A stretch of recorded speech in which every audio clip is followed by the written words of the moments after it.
Some people like powder, some people like pills, but whichever of the two camps you fall into, we're going to be talking about creatine today and why you should think about taking it if you haven't started already. Creatine is a natural source of energy that helps our muscles contract. It can be found within the muscles and we produce it ourselves, but we also get some from our diet through red meat and through some seafood. We don't, however, get enough creatine just from our diet, and some people choose to supplement creatine to make up this deficit. Now, when it comes to supplementing creatine, there's lots of different types, but the main and the most effective is creatine monohydrate. So that's what we're going to be talking about for the rest of this video. So how does it work? So the mechanism for how creatine works is a little bit more complicated than I'd care to describe or would be able to describe, to be honest. And it would involve looking at diagrams such as this and this.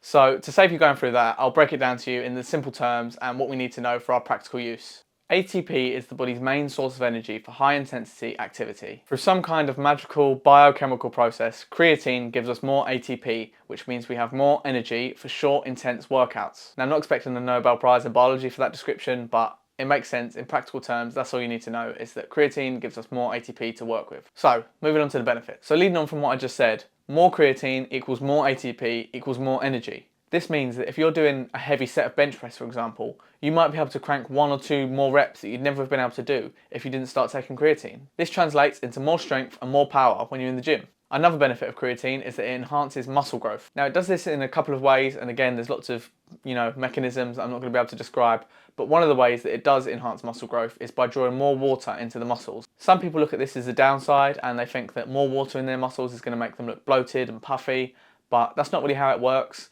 Your muscles are 70% water anyway, so by taking creatine, you're going to put more water in there and they're going to look much fuller and rounder. So on top of increasing strength, power and muscle size, creatine also helps in recovery. It stops essentially the cells from receiving as much damage when you do a workout, and this can lead to quicker recovery times and getting you back in the gym even quicker. Another advantage of creatine, which actually has nothing to do with muscles at all, is the cognitive benefits that creatine brings. There's been some studies that have shown that creatine can improve short-term memory and also increase your neuroprotection. This essentially means you're less likely to get brain disease, so that's a little added benefit that I'm sure that you're not going to say no to. Now, there's a whole list of other benefits that I could go through point by point. I'll just show a few of them on the screen for you, but those are the main ones and those are the key reasons why I take creatine and why I think you should take creatine. So how do you take creatine? So as I mentioned earlier, you've got the powdered form of creatine and the pill form of creatine. Both of these, I'm talking about creatine monohydrate. It's the most studied, and everything that I've spoke about mainly relates to creatine monohydrate. So those are the two, mediums of ingestion. There's 2 ways you can go about starting to take creatine. You've got loading and you've got maintenance. Some people think that it's beneficial to load up on creatine when you first start taking it. This essentially means you'll take around 20 to 25 grams of creatine for about a week so that you fill up your stores of creatine, and then you just take a maintenance dose of 3 to 5 grams a day to kind of keep yourself at that level. Now, I don't really think this is necessary because you are going to get there eventually if you just take 3 to 5 grams per day, and by taking the higher doses of 20 to 25, you kind of increase your chances of some of the side effects that I'm going to talk about later. So it's really not worth considering, I think. But if you want to do that, if you want to make sure that you're getting 100% out of it from day one, then that's what you can consider doing, is doing a loading phase and building yourself right up. Now, as I alluded to, the maintenance phase just involves taking that 3 to 5 grams per day from the beginning, and eventually you will fill your stores. It might be a bit more of a gradual curve, but like I said, less chance of side effects and just a more pleasant experience. Plus, if you take the powder like I do, you'll realise that 20 to 25 grams is quite a lot, and sometimes when you mix it in your drink, it's quite gritty and goes a bit cloudy, and 20 to 25 grams a day is just not ideal for me.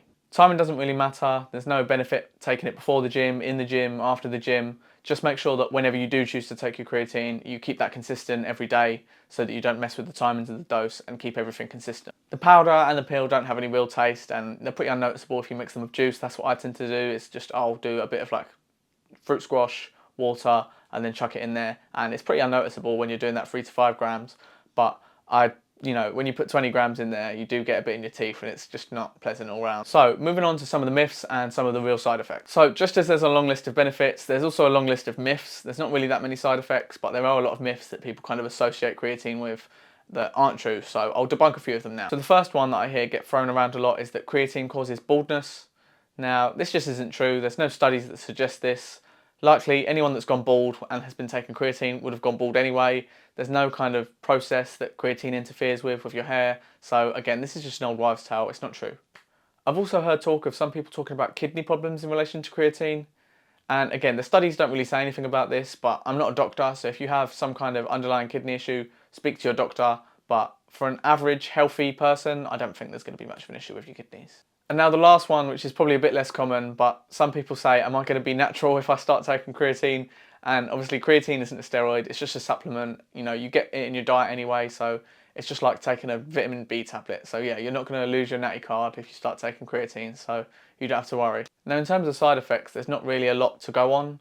As I said earlier, you are going to put weight on when you start taking creatine, so if you see that as a side effect, then I suppose that would count, because you are going to bring more water in, maybe 1 or 2 kilos in the first week of water weight in your muscles.